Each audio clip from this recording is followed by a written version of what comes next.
sebagian ulama yang mengatakan bahwa surat An-Nas adalah surat Madaniyah. Nah, pendapat mana yang lebih sahih? Apakah surat Makkiyah atau surat Madaniyah? Nah, kalau kita bicara sababun nuzul yang sudah kita sampaikan bulan yang lalu, maka pendapat yang paling sahih, yang paling akurat, surat An-Nas adalah surat Madaniyah, yaitu surat yang diturunkan setelah Nabi hijrah. Maka Al-Imam Jalaluddin Al-Mahali mengatakan suratun Nasi Makkiyatun au Madaniyatun. Surat An-Nas adalah surat Makkiyah atau surat Madaniyah. Beliau menyampaikan dua argumentasi para ulama, dua pendapat para ulama. Pendapat yang paling kuat, yang sahih adalah pendapat yang kedua, yaitu surat Madaniyah. Terkait sabab nuzulnya itu adalah di Madinah ketika Nabi disihir oleh orang-orang Yahudi. Di antaranya adalah Lubayd bin Al-Asam dan perempuan-perempuan, wanita-wanita tukang sihir yang ternyata masih anak keturunan Lubayd bin Al-Asam, seorang tokoh sihir Yahudi. Itu terjadi pada tahun 9 Hijriah, sanata tis'in ya, tahun 9. Ada yang mengatakan sanata sano'in, tahun 7 Hijriah. Surat An-Nas situ ayatin, berjumlah 6 ayat. Sedangkan surat Al-Falaq berjumlah 5 ayat. Jika di total 11 ayat. Itu tanpa bismillahnya. Karena sebagian ulama ada yang mengatakan Bismillahirrahmanirrahim adalah ayat dari setiap surat, awal ayat dari setiap surat. Namun banyak mengatakan bukan. Bismillah hanya sebagai fasilah, sebagai pemisah dari satu surat kepada surat yang lain, terkecuali surat Al-Fatihah itu diawali dengan Bismillah ayat pertamanya. Nah, 11 ayat ini, Al-Falaq berjumlah 5 ayat, sedangkan An-Nas 6, jumlahnya 11. Itu sesuai dengan jumlah ikatan tali, simpul tali, dan sesuai dengan jumlah jarum sebagai media pukul yang dipakai oleh tukang-tukang sihir Yahudi untuk mempengaruhi Nabi, untuk menyihir Nabi Shallallahu Alaihi Wasallam. Nah, ketika Nabi membaca satu ayat, maka simpul itu terlepas dengan sendirinya. Ketika Nabi baca satu ayat, jarum itu dicabut, Nabi merasakan sakit, tapi setelah itu ringan ke tubuh, enak ke tubuh. Nah, setiap baca satu ayat, satu simpul terurai. Baca lagi ayat berikutnya, satu simpul terurai. 11 ayat dibaca, 11 simpul lepas semuanya. Jadi 11 ayat ini itu sama dengan jumlah 11 simpul yang dipakai oleh tukang sihir untuk menyihir Nabi Muhammad SAW. Dan sudah kita bahas ya, apakah tidak mengganggu dan tidak mengurangi derajat kenabian Nabi Muhammad itu disihir ya? Jawabannya tidak, karena yang demikian itu termasuk a'rad basyariyah, sifat-sifat manusiawi.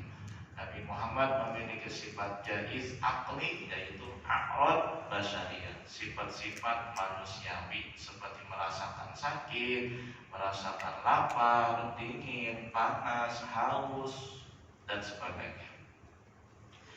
Bismillahirrahmanirrahim.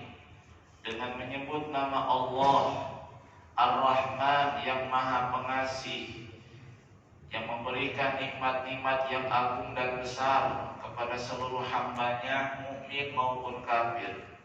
Ar-Rahim yang Maha Penyayang, yang memberikan nikmat-nikmat yang kecil, yang memberikan nikmat kepada hamba-hambanya yang beriman, khusus di akhirat nanti.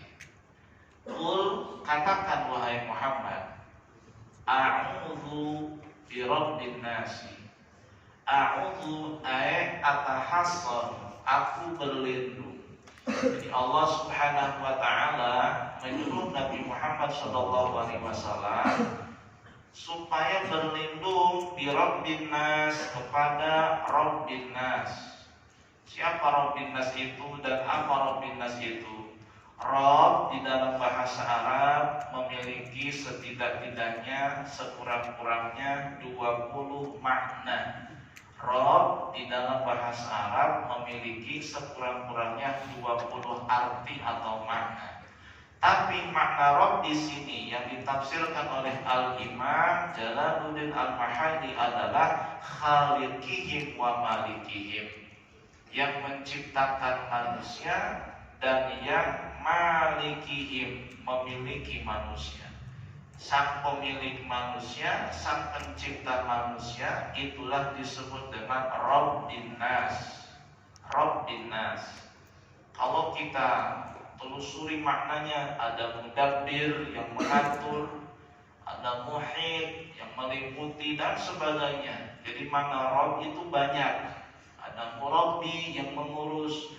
Tapi Imam Al-Mahalli belum cenderung dengan mentafsirkan Rabb dengan kalimat atau dengan kata Khaliq dan Malik. Rabbin Nas ay khaliqihim wa malikihim. Aku berlindung kepada sang pencipta manusia. Aku berlindung kepada yang memiliki manusia. Jika ditanya, bukankah Allah itu pencipta segalanya? Betul. Bukankah Allah itu yang memiliki semuanya? Benar. Lalu apa hikmahnya kok disebut cuma manusia saja? Tidak qul a'udzu birabbil alamin misalnya. Aku berlindung kepada yang menciptakan dan memiliki semua alam. Atau misalnya qul a'udzu birabbil khalqi. Aku berlindung kepada yang telah menciptakan semua makhluk. Apa sir dan rahasianya Allah menyebut kata manusia dalam ayat ini? Bukankah Allah Tuhan semuanya? Betul. Bukankah Allah Tuhan semua makhluk? Benar. Lalu apa hikmahnya? Khussa bidzikri, manusia secara khusus Allah sebutkan di sini adalah tasyrifan lahu, untuk memuliakan manusia. Allah ingin memuliakan manusia.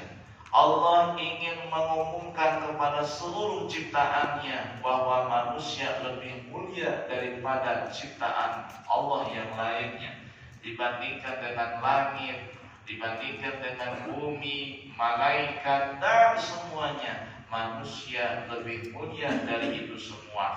Makanya oleh Allah disebut secara khusus dalam ayat bi Rabbin Nas. Hikmah yang kedua, lil isti'adzati min syarril muwaswisi fi sudurihim, supaya ada munasabah, ada kecocokan dengan permohonan perlindungan dari kejahatan dan gangguan setan yang membisik di dalam hati manusia. Nanti kan disampaikan di dalam ayat-ayat berikutnya, apa sih yang diminta berlindung kepada Allah itu? Nanti jawabannya adalah min syarril waswasi al-khannas, dari kejahatan dan keburukan setan yang membisik di dalam hati manusia. Karena setan membisik di dalam hati manusia, mengganggu manusia lewat bisikan di dalam hati mereka, supaya ada kecocokan dengan isti'adzah, maka Allah sebutkan kata manusia di dalam surat An-Nas.